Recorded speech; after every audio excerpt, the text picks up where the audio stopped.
two fixed frictionless inclined planes making an angle 30 degree and a 60 degree with vertical are shown in the figure. The two blocks A and B are placed on the two planes. What is the relative vertical acceleration of A with respect to B? Summary ये है कि यहाँ पे दो inclined plane हैं, एक ये वाला और एक ये वाला, दोनों पे आपने ब्लॉक रखा है, दोनों नीचे स्लाइड करेंगे लेकिन एक्सेलरेशन अलग अलग होगा।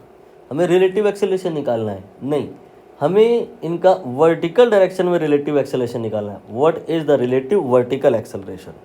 मतलब पहले हम इनका एक्सेलरेशन निकालेंगे नो डाउट, लेकिन हम उस एक्सेलरेशन का वर्टिकल कंपोनेंट निकालेंगे और फिर वर्टिकल कंपोनेंट इसका देखेंगे और इसका देखेंगे और उनको कंपेयर करेंगे, मतलब रिलेटिव वैल्यू निकालेंगे। आई होप क्वेश्चन क्लियर हुआ होगा।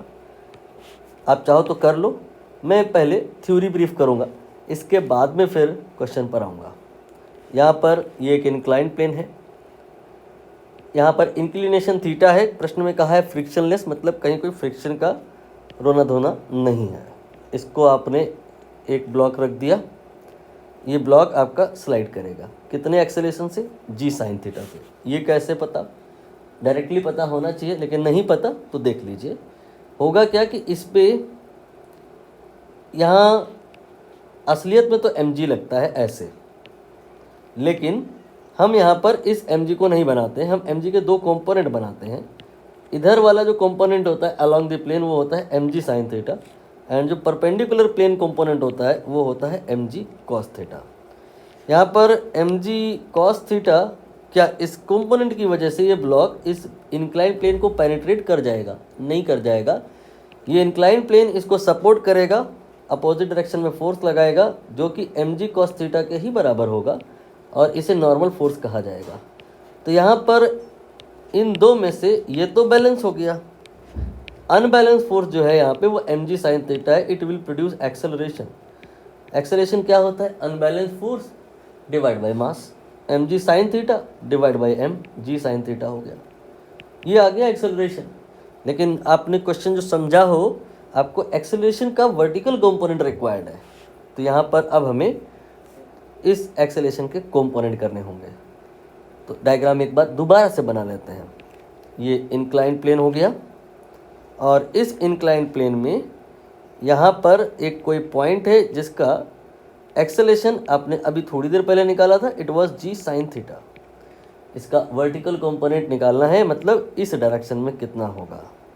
ठीक है, ये कैसे निकलेगा? इसका हॉरिजॉन्टल कंपोनेंट भी तो होगा इस डायरेक्शन में। ये सब कुछ तब निकल पाएगा जब एंगल क्लियर हो जाए। इसके लिए आप इसको थोड़ा एक्सटेंड कर दो, तो ये एंगल आपको गिवन है। ये एंगल अगर गिवन है, ये एंगल अगर थीटा है, तो ये एंगल 90 माइनस थीटा होगा। तो हॉरिजॉन्टल के साथ जो एंगल बनेगा वो 90 माइनस थीटा, यानी कि वो थीटा होगा। तो हॉरिजॉन्टल कंपोनेंट की अगर हम बात करें तो जी साइन थीटा का कॉस थीटा आ जाएगा, और जो वर्टिकल कंपोनेंट की बात करें तो वो क्या आएगा? जी साइन थीटा का साइन थीटा, यानी कि साइन स्क्वायर थीटा। क्लियर हुआ? तो अब हम इस रिजल्ट पे पहुँचे हैं कि जब स्लाइडिंग हो रही होती है तो उसका टोटल एक्सेलरेशन जी साइन थीटा होता है। ये बात तो सही है, लेकिन वर्टिकल डायरेक्शन में जो कंपोनेंट होता है वो जी साइन स्क्वायर थीटा होता है।